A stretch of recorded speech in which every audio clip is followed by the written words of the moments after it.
Hello everyone and welcome to today's Mike Ames Recruitment Show, where as you can see we're going to be talking about an alternative way to grow a successful recruitment firm. We have a great guest today who's really going to talk about his obsession with excellence, relationships, integrity, and what a niche can do. And we're going to come to our guest in a moment.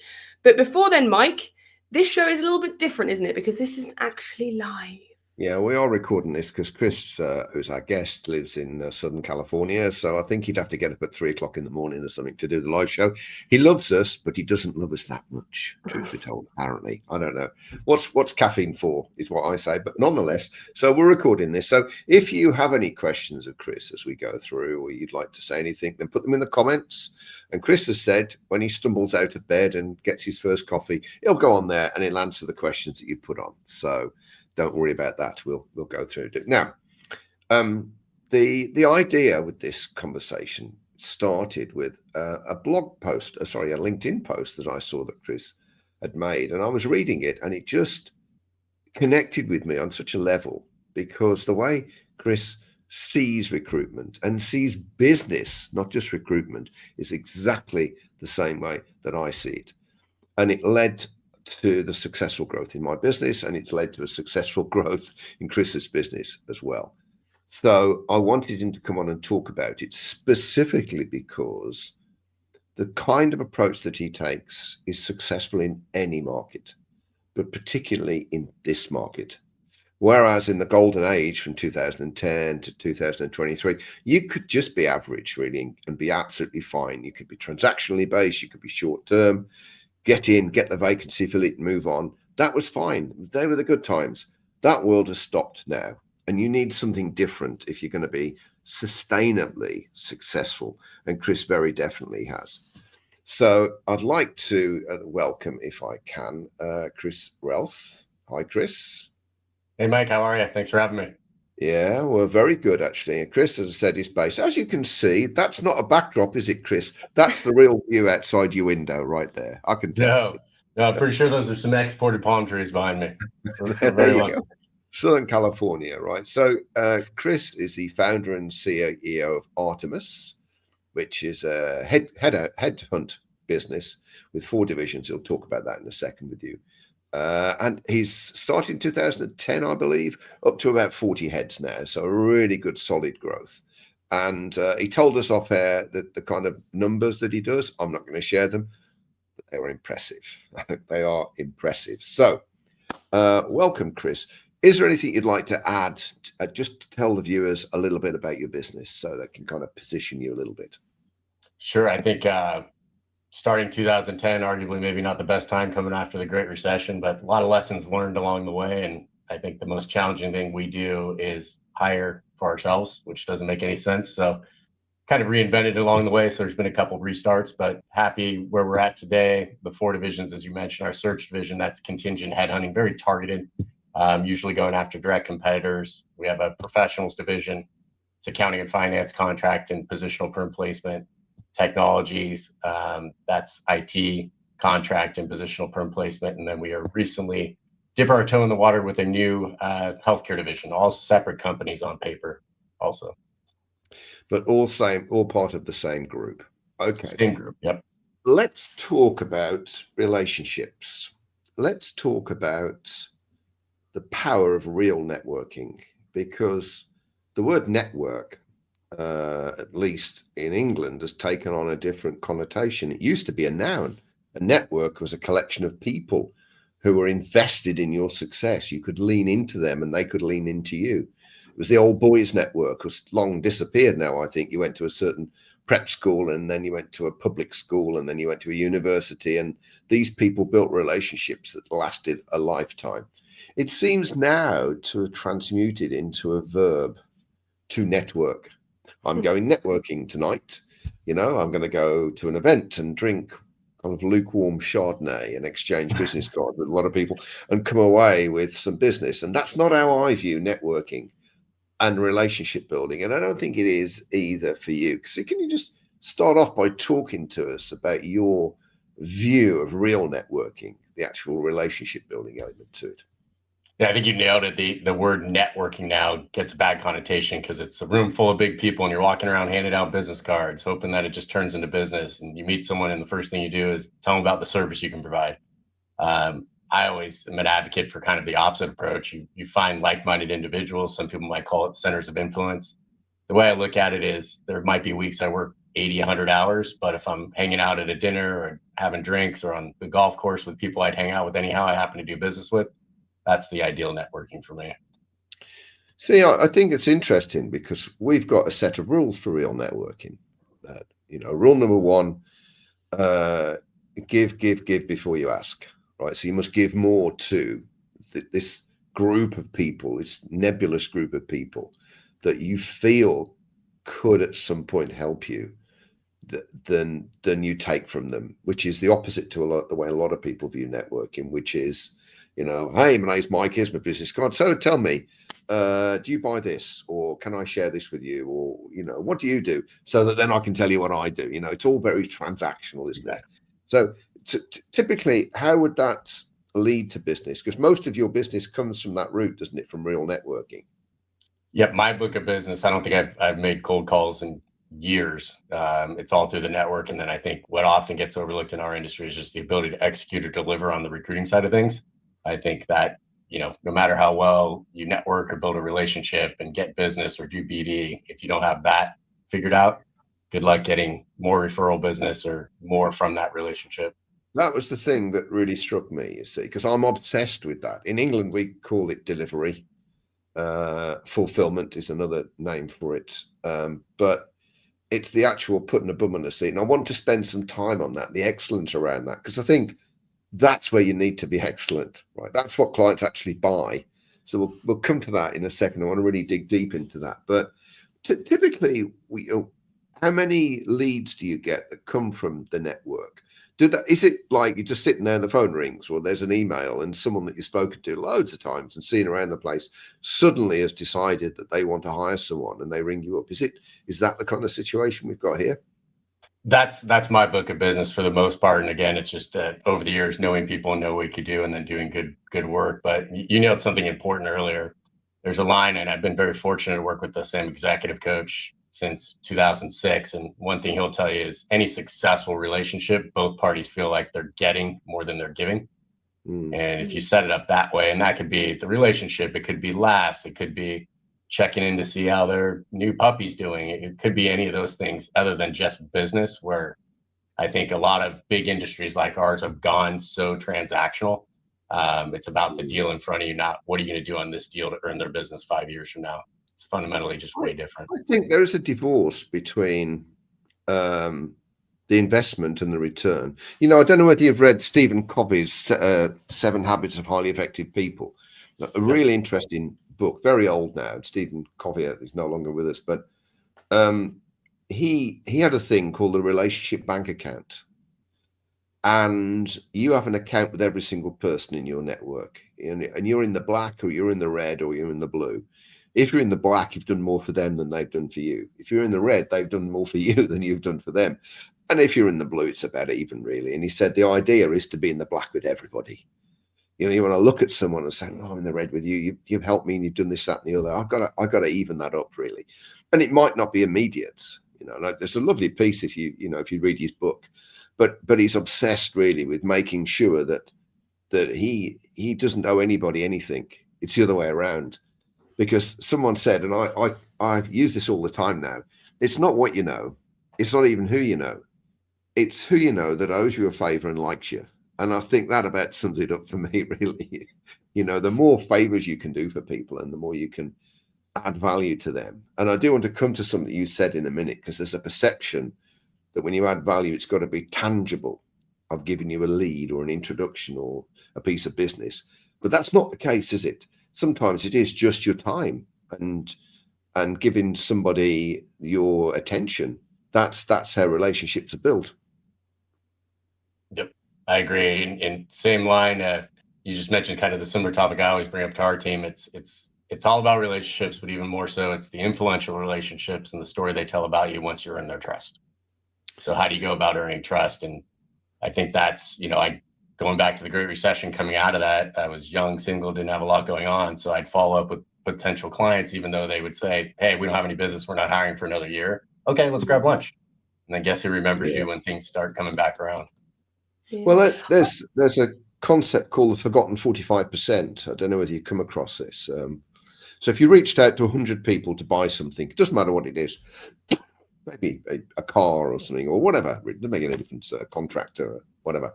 About 5 of them are ready to buy at this time and would be interested perhaps in talking to you. About 50% just not interested. They may well be in the future, but there's no indication that they would do business with you.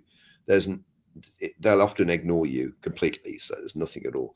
But 45%, which is quite a large number, it's 9 times as big as the people that want to buy now. It's not a yes, but it's not a no either. And that either comes down to the fact that it's not the right time for them, so they don't have a vacancy, or like you say, they have a preferred supplier list in place that's for another year or whatever it is. Or it comes down to the fact they kind of like you and you've said a few things that's piqued their interest, but they haven't got the confidence levels and the trust levels that they're going to need to give you some work. So you're going to have to work at that, really. So that forgotten 45% for transactional people is called the forgotten 45% because no one really bothers with them. There's no work now. Let's move on, really. And when we spoke before, when we had that prep call a couple of weeks back, as one of the things that struck me about you is you invest now without any direct inclination or idea when that will be repaid. Could be next month, next year, who knows when. Is that a key element to the way in which you build relationships? I think so. I think a lot of it for me was just like, if I like the person and I hang out with them, stay close to them if you can. If it's like a buddy from college, even though you might not be doing business with them, you still keep up with them. Same thing for any potential client. And, I'm not one to go meet someone at a networking event and go right into, hey, I'm in the search business. Are you doing any hiring right now? I just think that's the wrong way to go about it. But yeah, it's looking for those win-wins. It's looking for the relationships you want to work with, because so many people in our business, and I learned this young, you get caught up in, yes, you have business from a client, but you just don't like them, and it's very transactional, and it just doesn't feel as good as when you really feel like you're creating value, whether that's the right hire or the consultative approach where you can tell them, maybe this is how you should conduct your interview process. Here's the results that we've seen. A lot of that's through sharing stories. And another big tip I give that I was fortunate to learn years ago through being a little bit more transactional is successful people, i.e. the hiring managers you'd want to work with, they want to help and not just give you business. But if it's someone, you've got a new baby and they've got 4 kids, talk to them about that. Get advice from them. People like to help. And that's part of, same advice I give. We do a very thorough prep for an interview for candidates, ethically, of course. But one of the things I tell them is the most important thing is that you're likable. And how are you likable? An example is when they ask you about your biggest win, don't tell them if you're in sales, the biggest deal you closed, or if you're a project manager, the biggest project you got completed. Tell them the time you screwed up and what you learned from it and how that led to the biggest deal or the biggest project you filled. That's how you're going to be more likable if you're authentic in telling them that way. I love that. I think that's incredible, because I always say that recruitment is the personality industry in a weird way, because having somebody like you and getting them to trust you and be able to have those conversations is so important. And that, what you just said there, is such an easy way to create rapport, is to ask for a favor or ask for input or to share almost what could be considered a weakness, if something went wrong, and then kind of building from that. Do you think, because what you've mentioned a lot from what you've been talking about is personality led, you enjoy speaking to these people, you enjoy being around them, there's a rapport there. Do you have anything that you think helps to build that rapport, or anything that can help people feel more confident putting their personality forward and not just leaning on business, which perhaps some people do in a transactional world? Yeah, on the business front, I think it starts with telling the truth. I've been telling this story recently. I met with a large private equity firm here in Southern California, and of course they know a bunch of search firms. He goes, "Oh, you're in search?" And I go, "Yeah." He asked me, "What makes you different?" And I go, "I don't know, man. I tell the truth." He goes, "Cool, we should work together then." It was that simple, right? But sometimes it's a long burn, and we're in an interesting time. Mike, we were talking about this, where I've had more clients in the last year that just had horrific experiences with search firms through COVID, when they were hiring maybe a little bit too fast or different things happen. So, I've changed up how I would get on an initial phone call, and it starts with, listen, like any big industry, ours gets a bad reputation for all the right reasons. What kind of experiences have you had in the past? And you'll hear the horror stories. And then I'm honest with them. I go, listen, I could tell you we don't operate that way. Let us show you.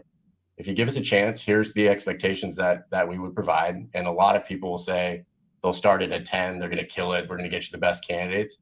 I try to do it at an 8, and under promise, over deliver. Oh, that's interesting. We're going to talk about delivery in a minute, but that is interesting you say that, because I think you can only do really good work with a client when you know them. When you talk to candidates or contractors and you can say, let me tell you about the firm, and you can really begin to talk about the culture and the way in which they work and the EVP that sits around that, the employee value proposition. You're really into it. Well, of course, excuse me, it takes time to learn that.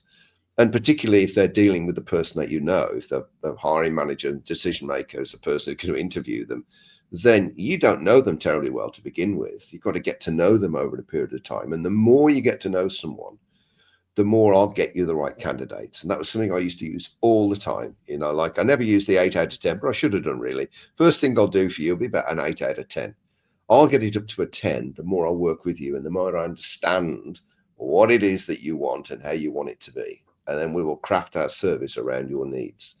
And that is uncanny how that works, because I don't know whether you agree, but I think a lot of recruiters, it's like, well, this is how we do it. Take it or leave it. They don't say that, of course. It's not like, take it or leave it, man. They don't say that, but that's essentially what it is. We do the thing we do. And if you don't like it, too bad, mate, because that's what we do. And I think I got the impression from you that you do listen and respond to what people tell you, what they like and what they dislike and how they want to work. Is that the case? Is that how you view relationship management? Sure. If I'm talking to a client on initial kickoff call, one of the things I'll tell them is anyone can get you the candidate that's a fit on paper that can probably do the job. The real art part of the business is, part of why we need to talk to a hiring manager. I tell them the biggest thing we need to serve you well is your accurate, timely feedback. Yes and no's isn't going to help us, and it's not going to save you time interviewing a bunch of the wrong people. I need to understand what goes on in that team. If it's a bigger organization, how's the culture overall? Because if I can get what I call kind of a 3-tier, someone that can do the job, fits in the company culture and the individual team's culture, your attrition rate, which is usually a top complaint, is going to go down significantly. And we don't get that if we don't have that relationship and that exposure. And then it's getting them comfortable in today's world to be honest with you, what they liked or didn't like about a particular candidate, because that just helps us sharpen our arrow, to make sure we're going after the right candidates and make the right adjustments instead of throwing mud against the wall and hoping something sticks in the form of candidates. Okay, now I've got 2 more questions for you before we move on to delivery, because that's a big thing, really. The first question is, how do you find the time to do all of these relationship building activities? Yeah, I think it's got to be organic. It can't be necessarily planned out. Some of it's personality, but that's been a challenge also as you grow, because if I was running a full desk 10, 15 years ago, I was on top of everything. But now you have to have the trust on your team, right? So if you're bringing in a relationship that maybe came through a different referral source or someone in your center of influence, they introduce you to a new client, you've got one shot and you better do good work. Otherwise that referral source can potentially dry up. So defining up front internally, what is going to be good work on this? What are we missing? And then it's about going above and beyond. I mean, classic client complaints that we've all heard a million times. Oh, the firm said they can get it done and we never heard from them, or we saw one submittal in a month. If you run into problems, one thing we do, we call it a market analysis. We'll break down the entire market. There's 90 potential candidates. Out of those, here's the ones that meet all your must-haves. Here's the hurdles with that. Here's some potential solutions that can open the scope to get the candidate flow going. Instead of chasing the next dollar. I just believe if you do the good work on the really, really hard searches that other people aren't willing to take the time to figure out, guess what you just earned? Exclusivity and a very high close ratio. Yeah, I mean, that is the point. In the UK, there's been a big push towards retained work. Quite a reasonably low level, £40,000 a year salaries, which would be about $55,000, I suppose, and above, which is quite low in some respects, but they're getting it. And I think the problem comes really is that okay, they get a retained piece of work, but they don't necessarily run it like a retained piece of work. They still run it like contingent. And you've hit the nail on the head there. I think the fact that you can go to a client and say, well, I've mapped the market out, and this is the choices that you've got. These are the people that we've spoken to. These are the people we've yet got to yet reach. These are the people on your medium list. What we're now doing is building a short list, and we should have you that ready for you by this, that, and the other. It shows that you're actually doing the work, because they don't know. They really don't know what recruiters do. Yeah. You know, they've got no clue. I joke all the time. If I was a think client, I'd be a terrible client, because if it was contingent firms, I'd give it to 20 of them, see who wins, right?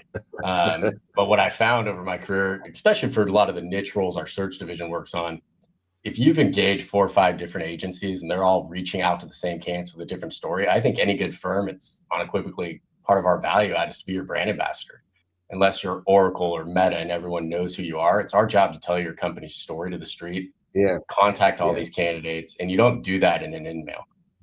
You do that on the phone. So the relationship side goes with the candidates as well, because if you're talking about I call it the art part of the business, the science is sourcing and all that. The art is being on the phone, consulting, persuasive skill set, or in person. And it's a matter of how do you get that extremely passive candidate over the fence that you know is going to serve your client the best. Easy example is sales. If they're used to hiring, they got a $2 million quota and they hire a bunch of people that can do 2 million. What if I can get them the person that does 4? The fee more than pays for itself, right? So there's just little things like that. And I think that's been lost, where this perception of unlimited leads with all the technology we have at our fingertips has led to, frankly, laziness, and a lack of the art part of our business has been sacrificed. Yeah. 100%. Yeah. And we've got to get onto delivery now, but I just want to say something on that. My background is IT. You know, I was trained in it, took a degree in it, worked in it for a long time before moving into recruitment. So I'm a little obsessed with IT. I really like it. I like all of it. But what it doesn't do the job for you. It can help you do the job. Sure, it can do that. You know, we didn't have mobiles at one point. We have them, and it helps us to do our jobs better. But it doesn't do the job for you. And I think there's a whole bunch of people out there that think, especially with AI, that AI will do the work for you. And it's not going to be the case. It isn't. You know, we are big believers in AI. Don't get me wrong, we love it. But actually, it's got to be a support and an aid to somebody who is a relationship-driven person. And if you don't do that, you're going to lose.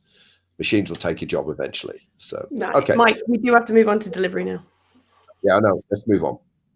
So, right. And so there was a big argument recently on LinkedIn in the UK about what is recruitment. And there was quite a big push to say recruitment is sales.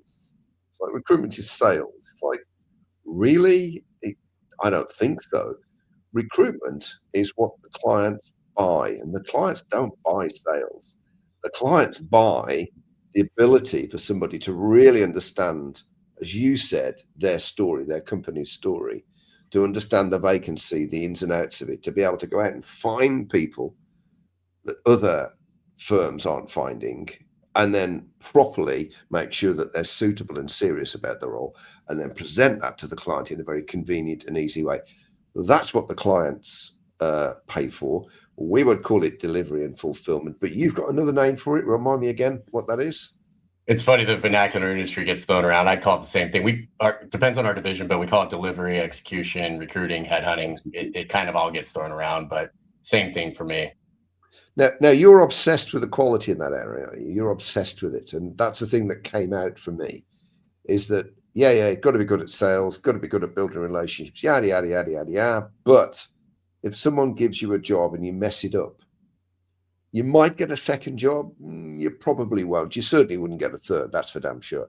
So can you talk to us about your approach to maintaining that excellence and that quality in a team of 40 people?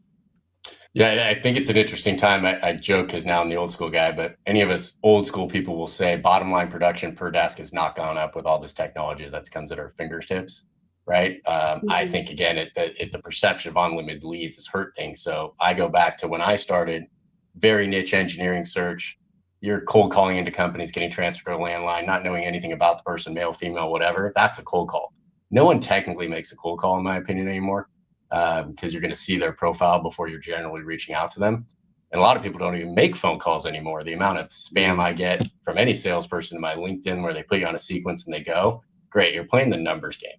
But if you think about that engineering search going back in the day, if I got 10 leads, I needed 5 of them to submit to my client, right?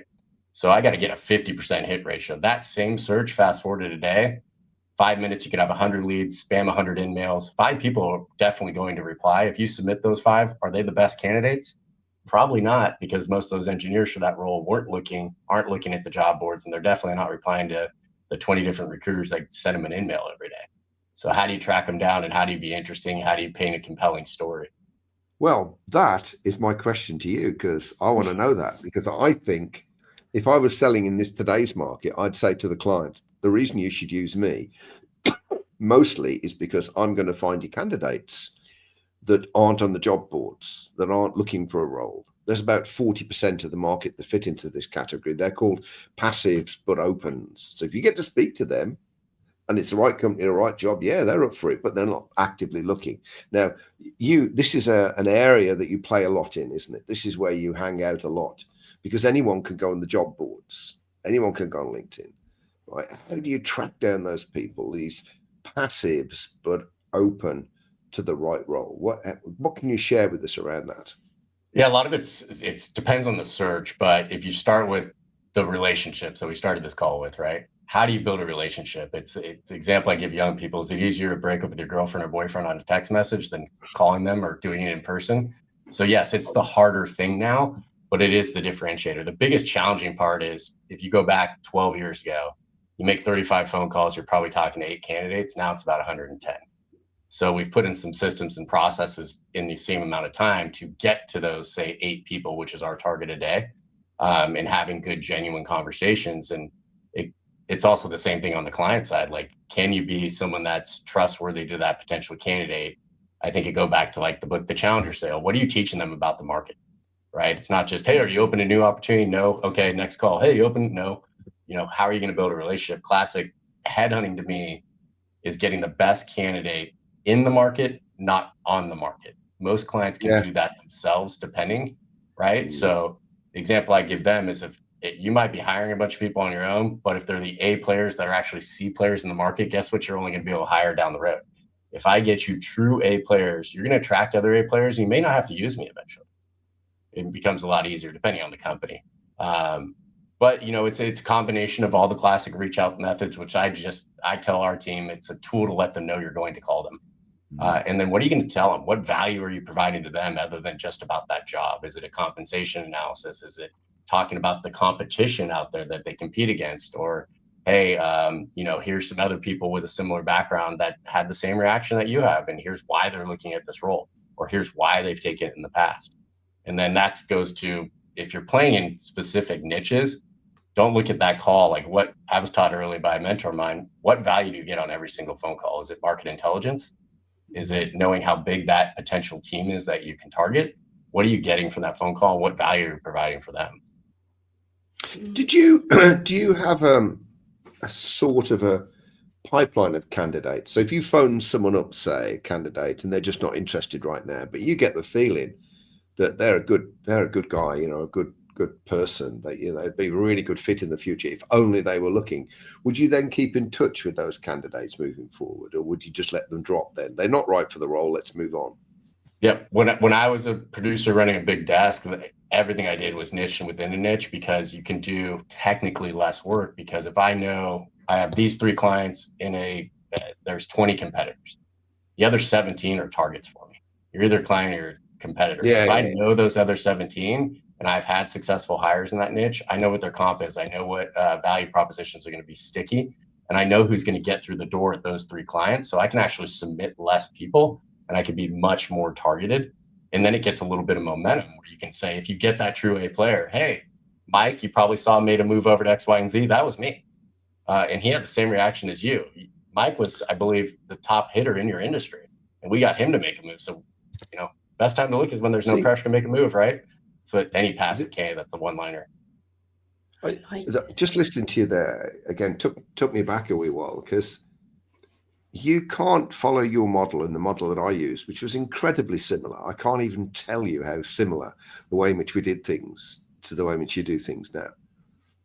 But you can only do that if you're niche or micro niche. You can't do it if you're a generalist, because there's just too many. There's too many people. You can't. You've really got to put your flag on a hill and say, "That's me. If you want this, you come to me. I'm the guy that does that." So, first thing, I know you are niche and micro niche. Well, how did you choose your niche, as you would say in Southern California? How did you choose those niches? Yeah, I'll completely contradict myself. So I think coming out of the Great Recession, I learned what the term captured vendor is, because it was a Fortune 50 company that was a huge client, but it was 85% of my book of business. And when they went into a hiring freeze, I didn't even know what that meant. It meant game over, basically. So I kind of went into this overly diversified, create a network of influential people, get the right team in place where I can start practices for them and hand it to them for them to then farm out. So my book of business is technically a little bit of a generalist thing, but I'm also a big believer in telling the truth. So if it's a accounting and finance search, one of the reasons we set up that division, I don't know anything about that, but I have the relationship. So I go, listen, that is not me. Let me get you over to my team. That's all they do every day, all day. So I don't want to waste your time trying to qualify it right now. Let me get you to the folks here. It's kind of reverse of selling. But the biggest producers that I've seen, regardless, retain contingent staffing, their niche and their niche within a niche. I know a guy that does hedge fund analysts, opposite of my approach, where they're so in need, any hedge fund will hire them anytime. It's like a high-end wealth manager. He just knows every single candidate and they know him. So when they're thinking about exploring something, they reach out to him and he makes one phone call and places that person. He's a huge producer because they're very, very large fees for those particular Because you positions. can't build a reputation if your niche is too broad. It's not possible. You can't be the go-to guy or the go-to girl if you are doing it for, I don't know, C++ programmers. It's just not. You've got to narrow it down. You've got to be something where, as you say, you can pretty much map out the market. And my best salesperson ever, her name was Wendy Merricks, and she basically cornered a market for a really obscure product called CoolGen. It's like some code generator. It's gone now, but she knew them all. She knew all the contractors in the space. She had them in a spreadsheet, and she could show the clients, this is everybody pretty much, and these are the ones I would use, and these are the ones who I wouldn't use, and these are the ones who I would use, but only under special circumstances. And this is when I spoke to them last. So she was really on top of that niche. And of course, the work just came to us. We just became known as the guys who do that. You want somebody like that, you've got to ring Wendy, because Wendy will do it. And I think that two things about that. That's a result I think everyone would like. Sit there and the phone rings and it's a new client. Oh, I've just been told I should use you because I want this, that, and the other. Right. And that's great. But you're not going to get that unless you invest months, years building that network and building that knowledge and building that reputation, are you? Yep, I agree. And the generalist recruiters out there, there's plenty of them that are big producers, but if you put your recruiting hat on for a minute, if I've got 3 searches and one's a mechanical engineer, one's someone in construction, and one's a controller at a completely different company, you can't know all those at the same time. You're calling different people, and you're not getting into the talk track that you're going to need, because each of those is different. Like your tone and inflection with the candidates that I just mentioned is going to be different. The processes are going to be different. You're going to end up submitting way more candidates, having what I think KPI wise, the most important matrix for perm placement is first to second round interview ratio. Everything else, you wasted time and took a slot from somebody that could have got and taken the job. So that's where a niche comes into play, because you can call it too. If you know your niche, you can, instead of submitting, we're pretty low compared to most, but 5 candidates, we want 4 past the first interview and 2 moving to an offer. But if you really know your niche, it's probably 3 candidates total that you're submitting. And if you're on the same page with their client, where they don't think, oh, we want to see more because the last firm sent me 15. Cool. So you spend 15 hours interviewing the wrong people. I don't want to do that. That's why our relationship is so important. So I can understand exactly what's going to be the fit, but my job is also to educate you on the market so you can maybe upgrade your team to attract that A talent down the road. And so would you... Sorry, Mike, one quickly. So we deal with a lot of people, and obviously for the reasons you've just so eloquently described, a lot of people want a niche. A lot of people want it.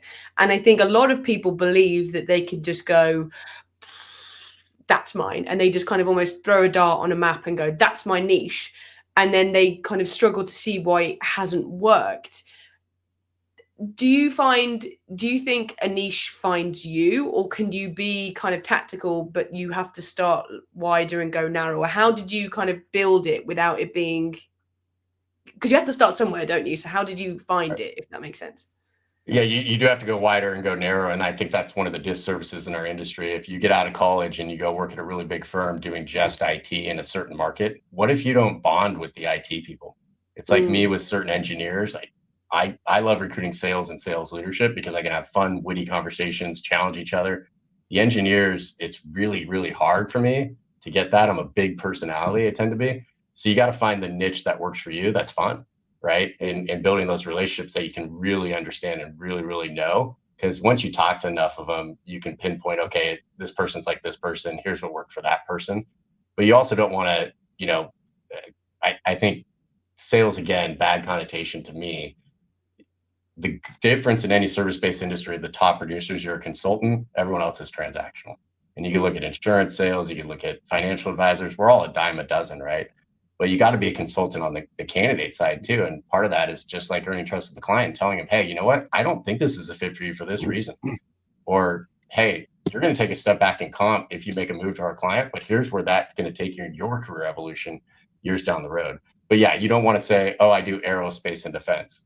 Aerospace and defense companies hire everything under the moon. Then you're a generalist. You're just a generalist in aerospace and defense. You want to start with, we do these kind of engineers that work on this particular product with these 4 companies, and that's all you do. And there's plenty of business per desk in any of those niches you choose. It's interesting you say that. I just wanted to drill down on a couple of things, really. The first thing is that just triggering a memory for me when I started in recruitment in the 80s. The boss, the owner of the firm, used to have everyone down, new starters down, and just have a little chat to them.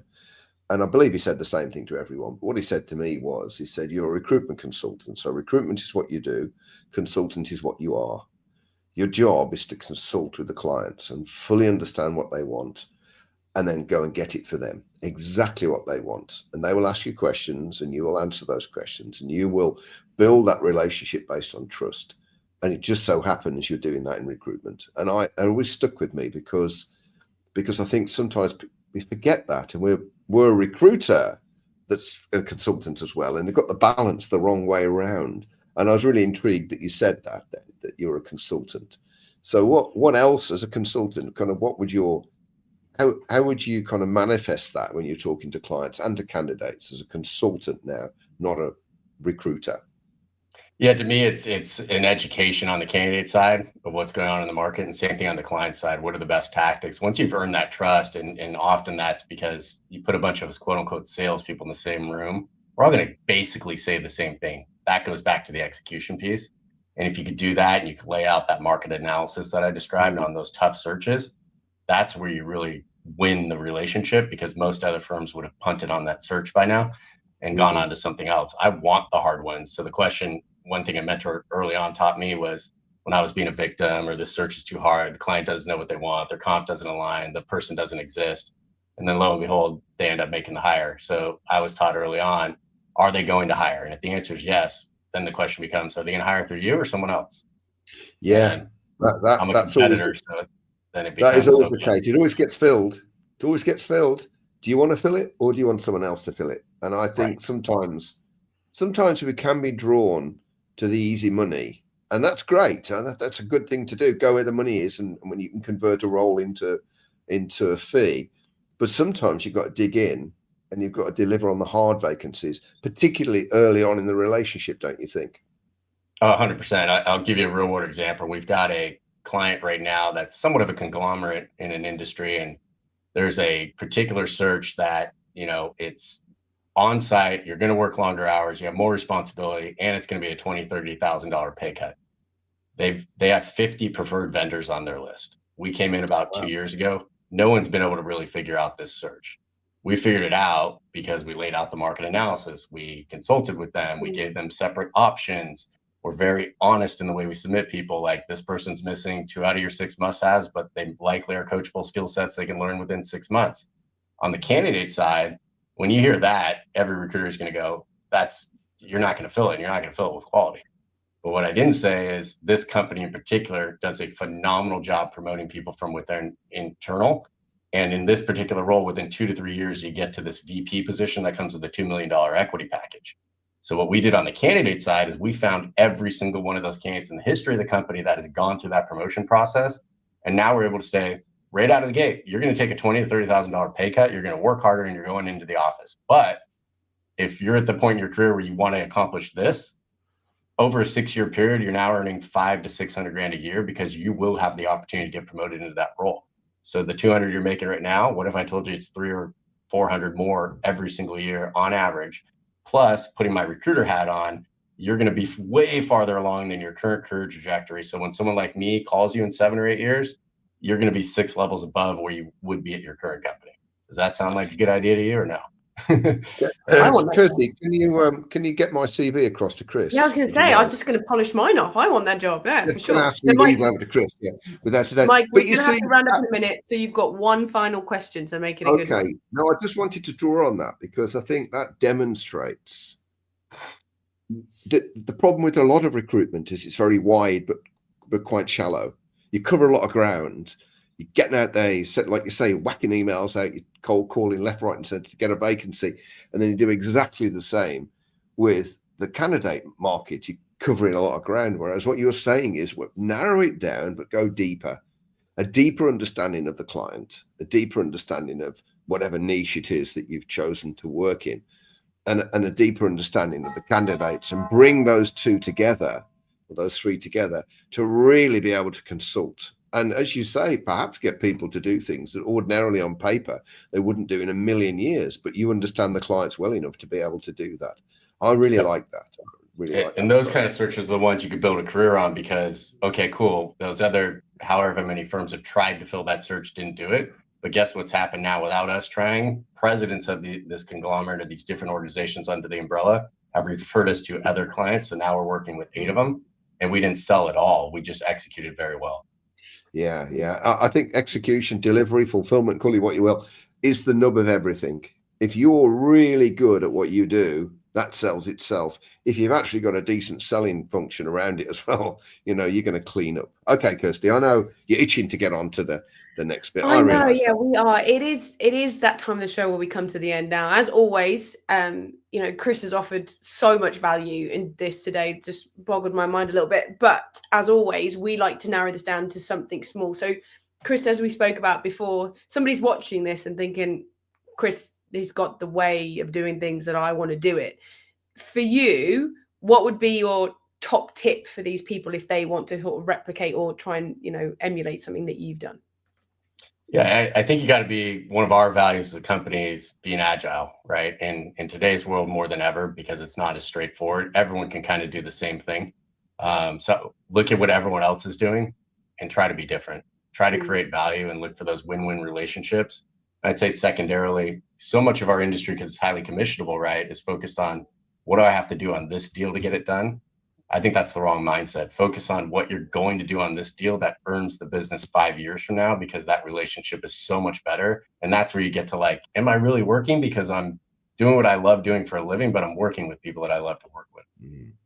I love that. I think that's great. I would add to it as well, having had the conversation that we've had, drill down on delivery, right? Really drill down onto execution or fulfillment, same thing, and be excellent at that.